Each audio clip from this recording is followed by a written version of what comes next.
Good afternoon, hello everyone. Welcome back to my vlog at Joyce Farm. Mga ka-BSK, yan, lakas po ng ulan kanina. Hindi tayo makalabas. Ngayon lang tayo nakalabas. Ang problema, mag-alas 5 na. Yan, hindi tayo makapag-video, hindi tayo makalabas. At puro ulan na lang pinakikita ko sa video ko, kaya hindi ko na binidyohan. Susunod, ilalive ko naman habang umuulan, habang nakipagkamustahan sa aking mga hombre ng BSK. Yan, puntahan natin yung manok at mga alaga. Ano natin, tawag dito, bisitahin natin sila. Papakainin ko ng paborito nilang banana peel. Yan. Yan, punta po tayo dito sa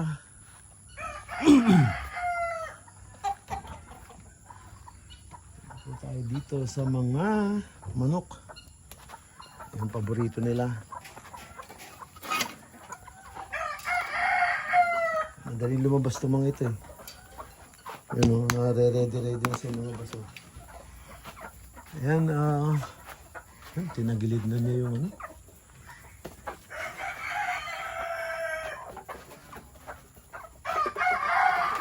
Ay, sinahod niya yung ano. 2 4 6 8 2 4 6 8 10 12 13 14. What? 5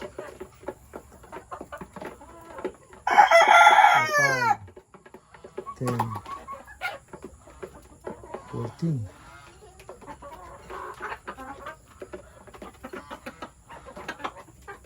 5 10 12. Kalap na sila. Yan, ayan, tinagilid na niya yung papasukan kaya ng ano yan. Yung manok.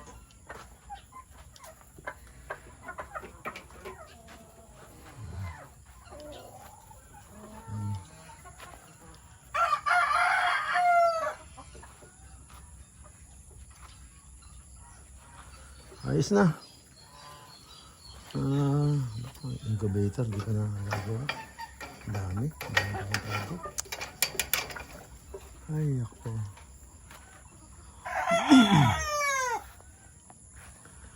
Ayan, at lagay naman tayo dun sa mga pensa. Ayan mga ka-BSK.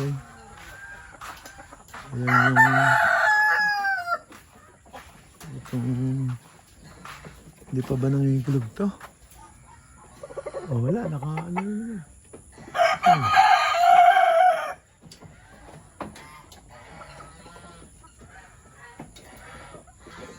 Nangingiklog na.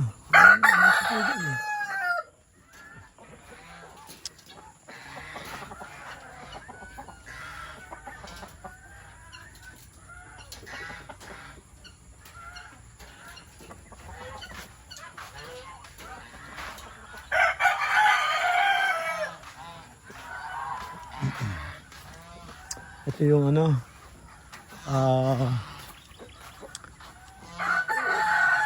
yung ating dalawa, yun, maganda yung sa dulo. Ang taas din niya eh. Kaya lang, mahirap na kailaban yun. Ito yung kumusta kaya yung ano, puro hukay na yan.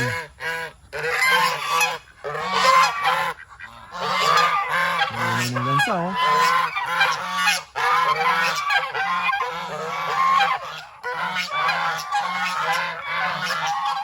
Nasaan na naman sila.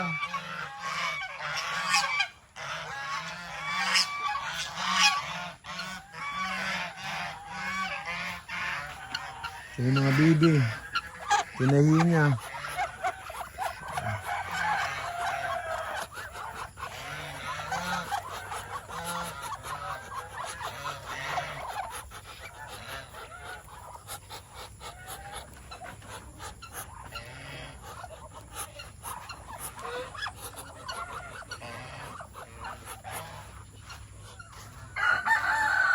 Ayan.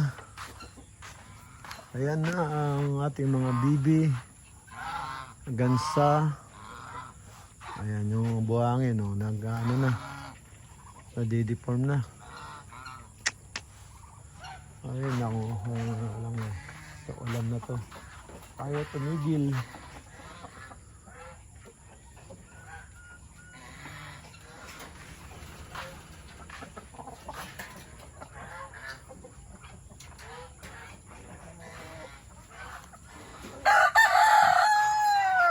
Ayaw tumigil ang ulan. So ito, bandi tayo.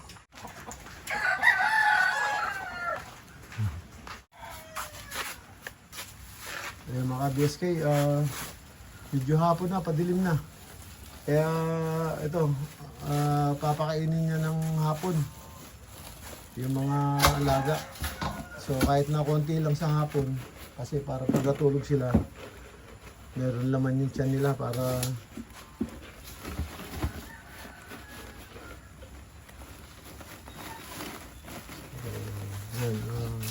sineset up niya yung ano,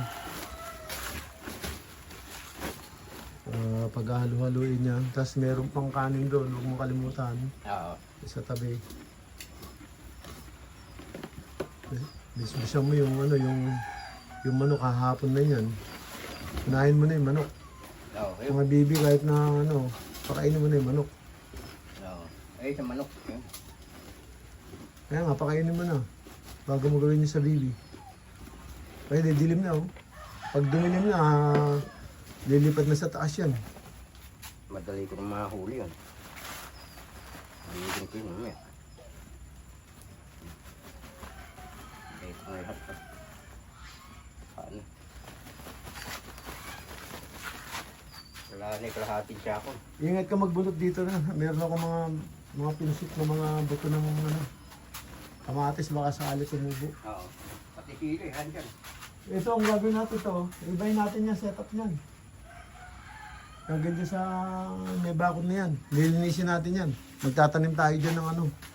Medyo mataas ng konti yan eh. Magtatanim tayo dyan ng kamatis sa talong.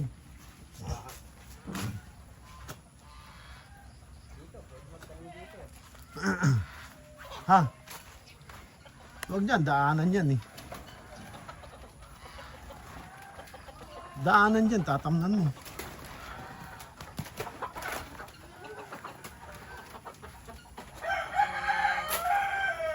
Yan, medyo madilim na. Medyo madilim na pero kakain pa rin yan. Yung mga manok. Yan, yung mga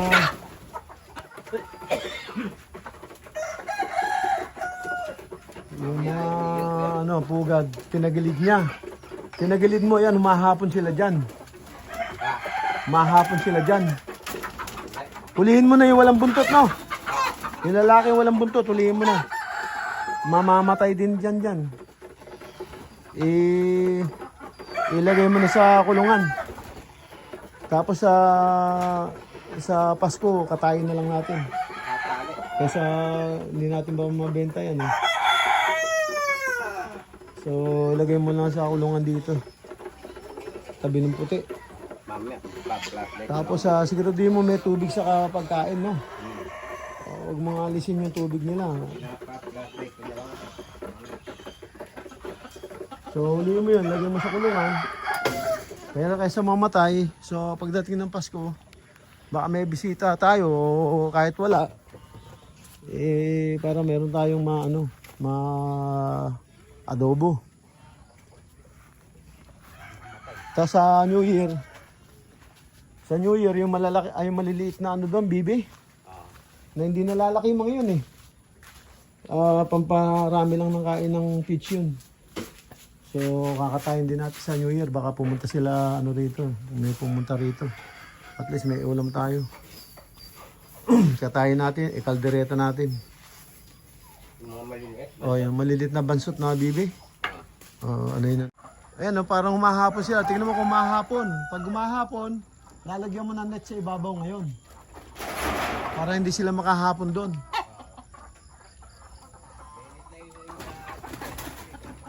Kailangan wag silang mahapon doon. Kundi, nako. Tataihan nila yung pugat. Hindi naman yun.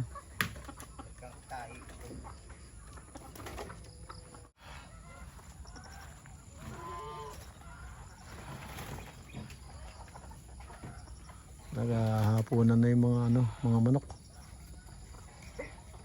Mahapon na. Mga kabeske, ito na yung pagkain ng mga bibi sa gansa, pabo. Tulungan natin si Ranger. Tulungan natin siya.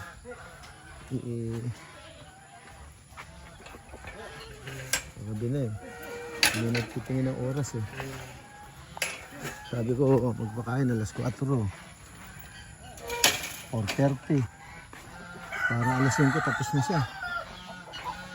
Ayun, hindi nakakawala pang bibi. Saan nagdaan to? Yung bibi mo, kala ko tinahi mo na. Saan nagdaan yan? May nakawala kang bibi.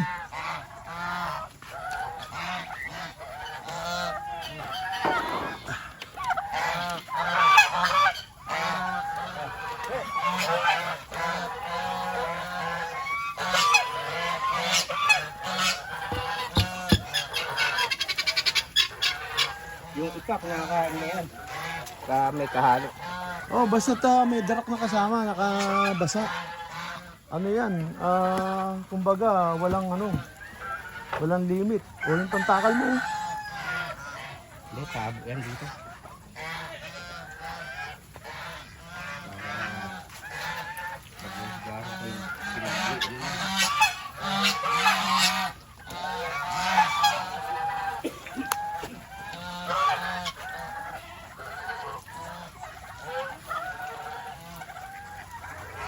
Yung itlogan ng bibi. Kahit na hindi mo napakataas yung nito, bakod.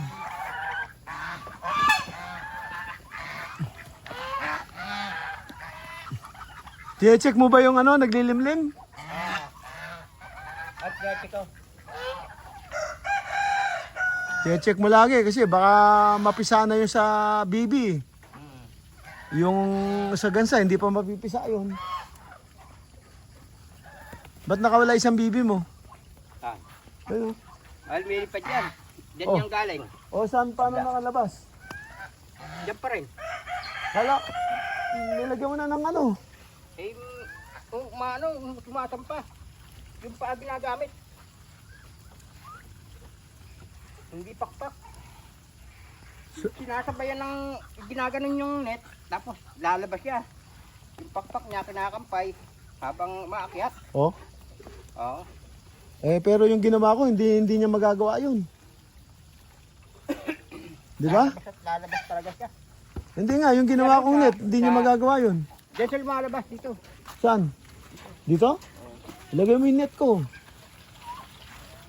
Ilagay mo yung net ko. Dito lumalabas yan. Kung dyan lumalabas, ilagay mo yung net ko dyan. Dito, lagay mo sa loob, Hoy, sa loob mo lagay,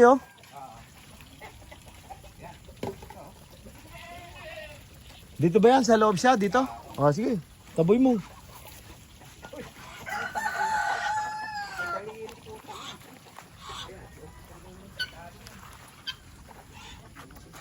Ayaw na lumabas yan. Ha? Ano lang yan. Kunin mo yung kalaykay. Yes, pahirap yan. Tatanggalin ko kaya yung pakpak niya. Putulin. Putulin yung pakpak.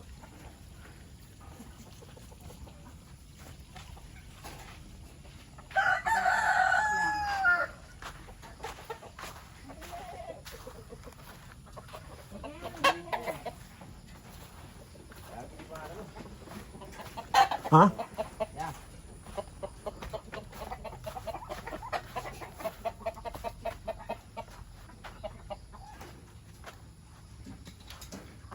Diyan na. Ha? Andyan, nasa gitna. Nasa gitna. Yun. Yan, baba. Papasok mo naman. Saan? Papasok eh. Sige, sige, sige, sige. Sige, lumapit ka, lumapit ka. Lumapit ka, o yan o. Oh. Lilipad yan. O kaya nga, ilagay mo yung net ko dito. Sa loob, huwag mo lalagay sa labas, sa loob. Para pag sinarado mo yan, yung net ko nakalaylay dyan. Dito dumadaan. Oo.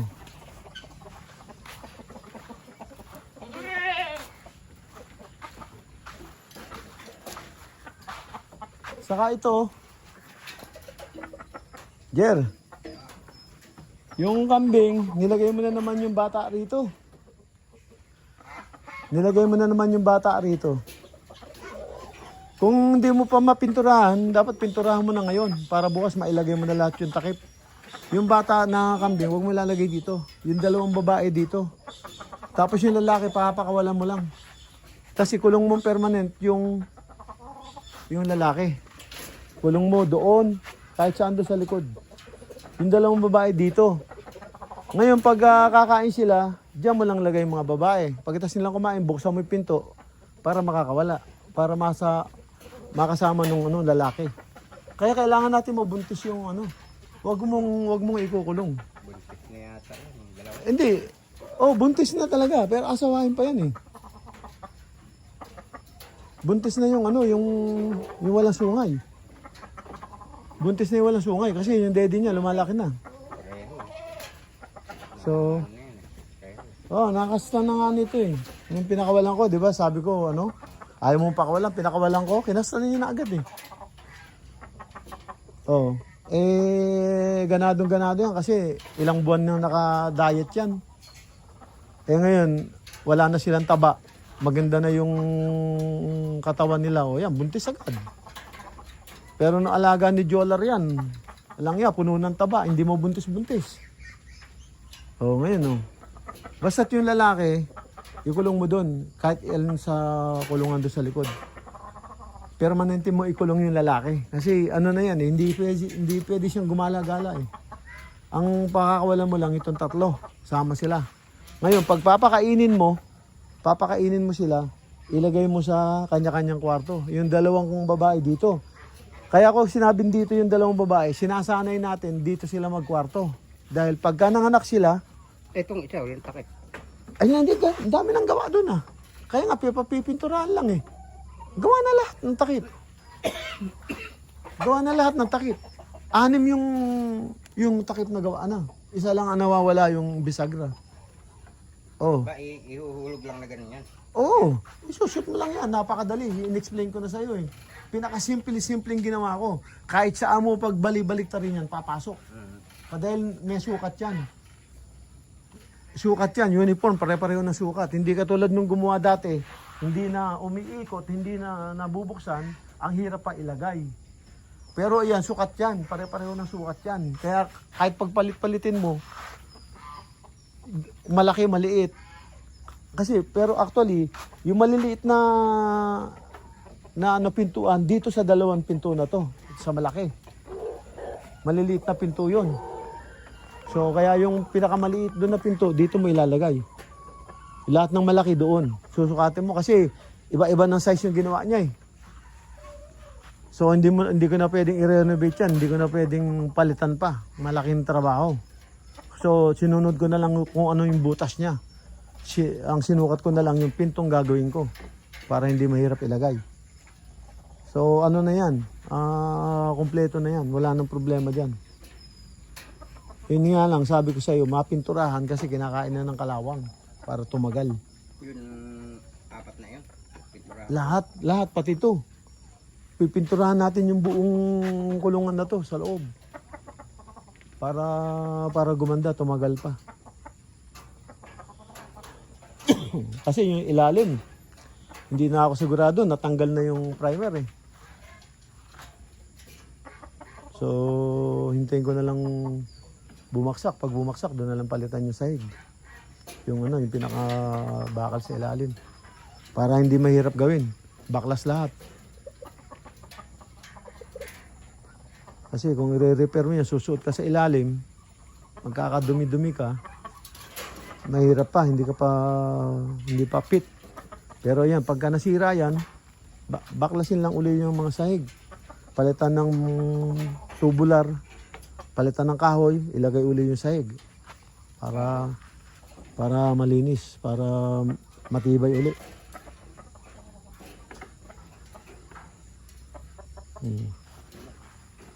Ayan ito nasasanay na eh. Nasasanay na itong kwarto niya. Lagi ko dyan pinapapasok. Kaya pumapasok siya mag-isa dyan. Kaya kailangan sanayin natin dyan sila. Para pag nanganak sila, hindi sila naiilang. Kabisado na nila yung room. Hindi nila maapakan yung anak nila. Dahil pag doon sila nanganak sa malilit na kwarto, patay na tayo doon. Sigurado maapakan yung anak. Yun ang importante. Sa sikip ng kwarto doon sa kabila, pag umikot yan, patay. Patay yung anak nila. Ito sa laki ng kambing na yan. Kung lalagyan mo sa maliit na kwarto, ay paano na yung mga anak niya? Kaya dyan ipupesto yan.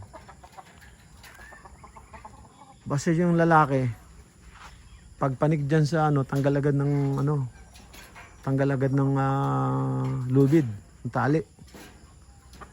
Tapos yung lalaki naman, yung maliit na lalaki, tanggal din ng tali, ipasok mo doon sa kulungan. Kung madaling isabit yung pag bibili pa ako ng ganun. Meron pa akong dalawa eh. So kasi sa kanila, ang problema, inaalalayan ko rin yung aso. Kasi yung isa, nagamit na natin sa itim, di ba? O yun. Kasi kulang yung binili ko eh. Matibay yung mga yan.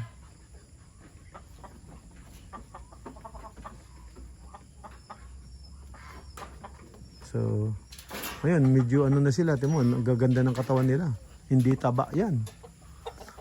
Natural na yan. Wala pa, hindi pa natin nilalagyan ng gamot yan. Pag nanganak na sila, saksak ng gamot lahat yan.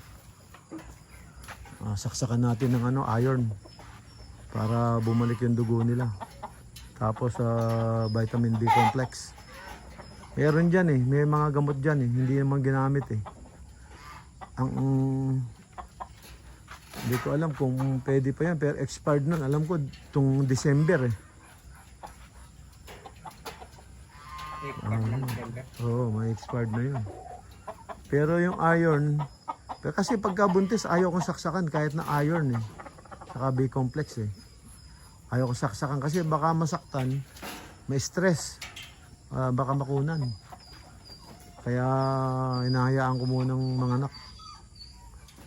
Kasi merong gano'n na kambing na pag nasaktan, na-stress. Tayo sigurado. So yan, lang natin.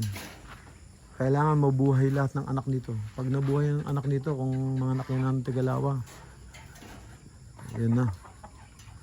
Umpisa na naman yan. Kaya maalaga. Ganun lang. Yung pigs na sinasabi ko sa umaga. Tigigisang takal lang. Kaya kailangan talaga na ilalagay mo sa kwarto-kwarto para walang mag-over sa kanila. Kung hindi maubos, huwag mong pilitin, huwag mong pakain sa iba. Itabi mo. sabi mo, pakain mo uli pagka magpapakain ka ulit.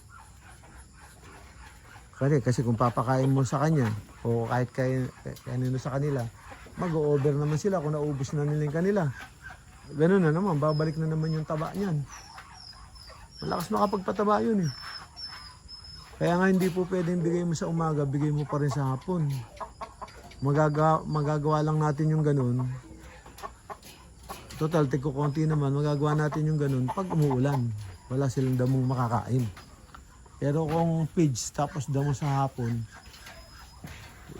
kahit na siguro walang vitamin o ano, sa tamang pakain, masigla yung mga yan. Tinan mo, oh, walang gamot yung mga yan, oh. Oh.